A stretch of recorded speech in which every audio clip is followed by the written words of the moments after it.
Supreme court ने एक महत्वपूर्ण फैसले में ये कहा है कि केवल विवाहित होने के आधार पर बेटियों को अनुकंपा नियुक्ति या आश्रित कोटे के लाभ से वंचित नहीं किया जा सकता है। विवाहित पुत्री को परिवार की परिभाषा से बाहर रखना मनमाना, भेदभावपूर्ण और समानता सिद्धांत के खिलाफ है। जस्टिस PS नरसिम्हा और आलोक आराधे की पीठ ने लखनऊ हाईकोर्ट के उस आदेश को रद्द कर दिया जिसमें अनुकंपा नियुक्ति के उद्देश्य से विवाहित पुत्री को परिवार की श्रेणी में शामिल नहीं माना गया था। मामला एक महिला की याचिका से जुड़ा हुआ था जिसने मृतक उचित मूल्य दुकान संचालक की पुत्री होने के नाते अनुकंपा आधार पर दुकान आवंटन का दावा किया था। उसकी अर्जी केवल इस आधार पर खारिज कर दी गई थी कि वो एक विवाहित है।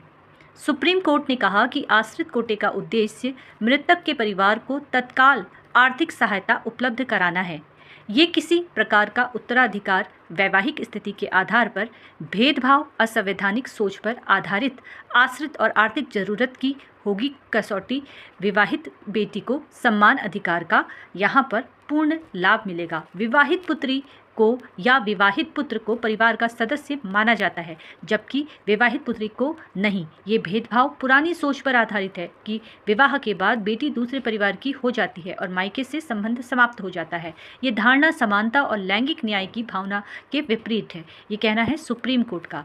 विरासत का अधिकार नहीं है। ऐसे मामलों में आवेदक की वैवाहिक स्थिति नहीं बल्कि आर्थिक निर्भरता और आवश्यक निवास और जिम्मेदारी निभाने की क्षमता अहम होती है। इसमें आपका क्या कहना है? कमेंट करके अवश्य बताइएगा। धन्यवाद।